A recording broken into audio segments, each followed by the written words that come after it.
Welcome to the Jeff Crilley Show. And now, here's Jeff Crilley. Welcome back to the Jeff Crilley Show. For the final segment, I'm going to introduce you to a friend of mine, Caralee Gurney.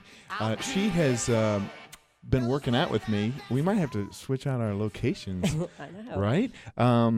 But she's just the sweetest person I've ever met. You're just so nice. Thank you, Jeff. And not only are you smart and talented at selling homes, but you're just really nice to hang around. Well, thank you. You are as well. All right, so tell us how you got into real estate.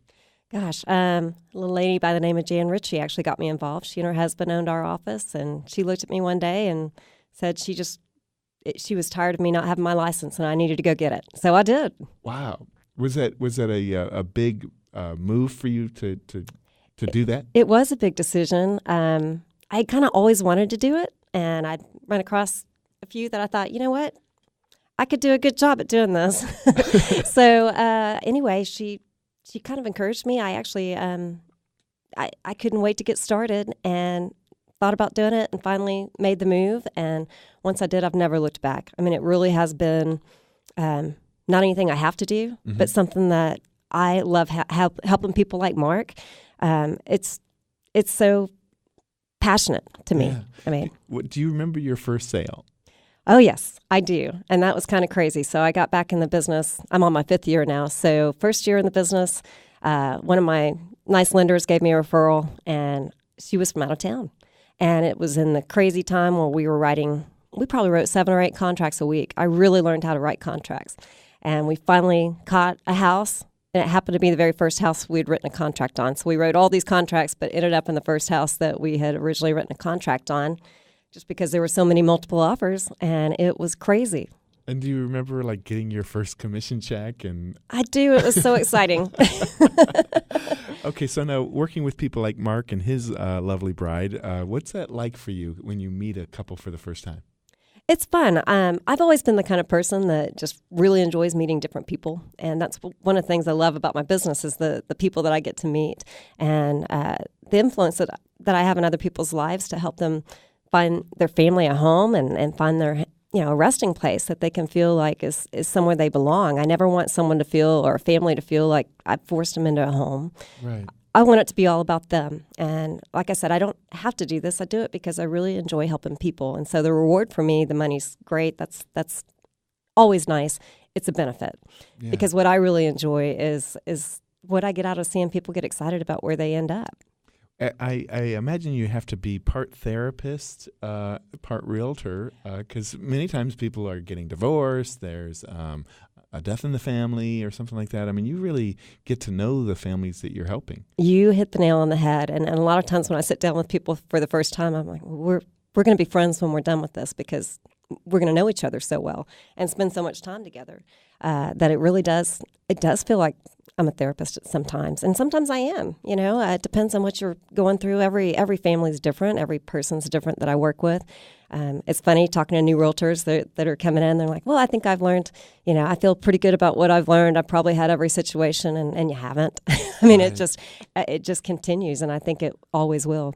Can you usually tell from the twinkle in a client's eyes the moment they see their dream house? I mean, can you tell? A lot of times, yes. Actually, yes. I think that's probably a pretty true statement there, and it's really fun because some people get really frustrated. They either can't find exactly what they want, or they can't get the house because there's so many offers out there these days. But I always tell them, you're going to be frustrated by a house that you missed that you thought you really liked, but when you end up in the right house, you're never going to look back because it's going to be the right place for you because you're put where you're supposed to be put. Right. And it's such a personal thing, isn't it? Like your home is your home. It is. is. It's supposed to be your safe place. It is. And whether you're selling or buying, it is a very personal thing. And when you're selling, especially because you've lived there for however amount of time and, you got to give it up. You may be excited about where you're going, or maybe you have a circumstance, divorce or something like that you're not so excited about. So there's a lot of emotion wrapped up in that. Does that part of it jazz you? I mean, do you like the people part? I love it. That's why I do what I do. Like I said earlier, because I love helping people. I love finding something that's a good fit for them, something that changes their lives. Yeah. You impress me as the kind of person who you've cried with a couple before, haven't you? Maybe. Tears of joy, of course, and finding them their new dream house.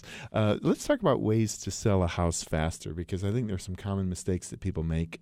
They have too much clutter, or they're not pricing it right. What are some mistakes that people make when they're selling a house? Well, you hit the nail on the head. Those two are it. And a lot of times you have to talk about that emotion and kind of removing that emotion so that you can sell your house. Mm-hmm. Pricing, number one issue. And I always talk about the 3 ways to price a house. You can price it way high and pray that it sells.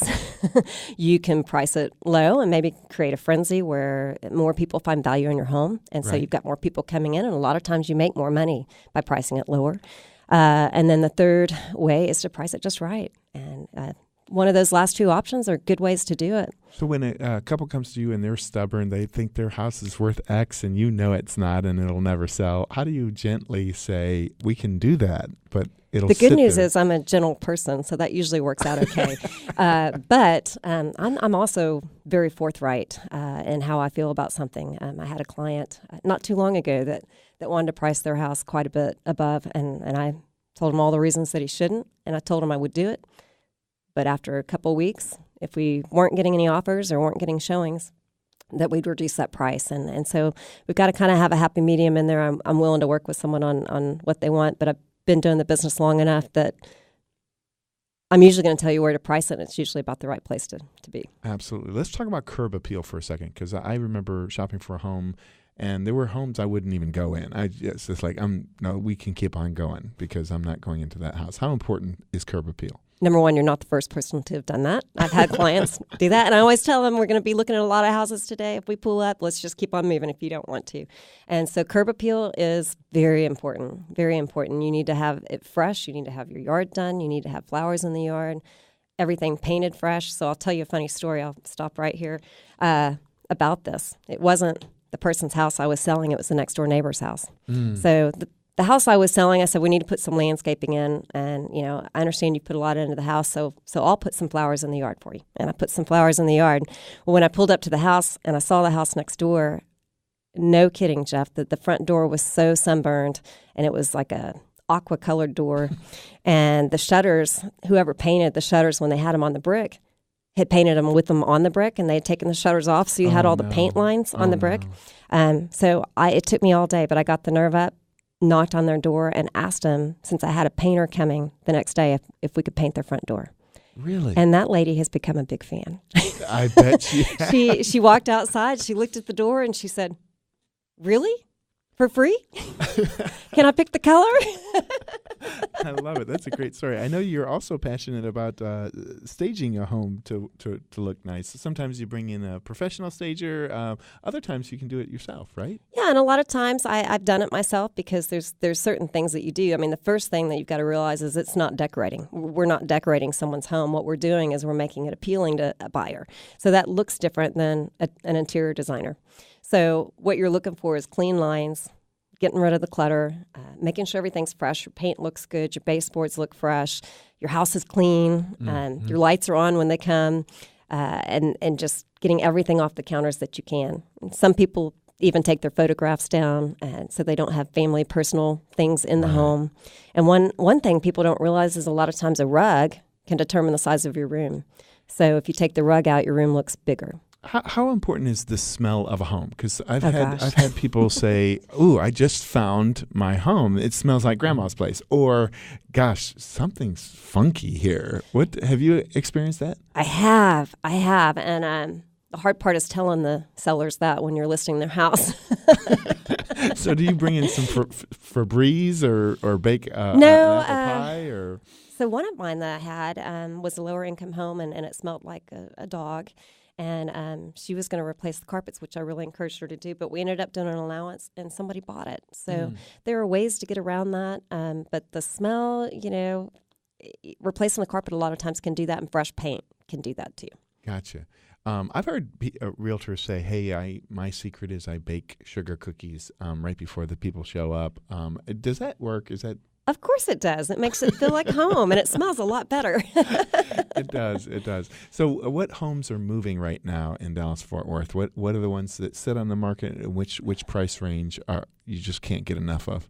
Well, you can't get enough of the homes that are at first, like starter homes. They're almost inexistent, and if they do pop up, they go so fast. So it's a really competitive market. Starting over 400, those are still really strong, and we're really strong because everybody's moving to the area. I know Mark mentioned that earlier too, but everybody's moving to the area, so those are still strong. Once you get up into 700, they slow down a little bit, but not bad. So what's not selling is going to be a home that's not prepared, a home that's not competing with those $700,000 homes. Why do you think the home builders haven't caught up to the demand? Well, a lot of it has to do with laborers. They can't get them here, so it's taking longer to build those homes. It's costing them more to build those homes as well because the workers they do get cost more than what they've been able to pay in the past. Gotcha. But we've got about 1 minute left, so I do want to give a chance for you to plug the way to get a hold of you. How do people get a hold of you? Well, they can call me or text me at 214-364-8677, or they can go to my website, CaraleeGurney.com. Wow. Okay. Parting words. You've got about 30 seconds left. What would you like to add? Call me. I'd love to work with you. I'd love to help your family. I'm a different kind of realtor in that way. It's all about relationship, and I'm about 99% referrals. That's so awesome. Call me. I'd love to work with you. Very cool. Thanks, Caralee. I appreciate you. Thank you. And that's been the Jeff Crilley Show. We'll see you next week.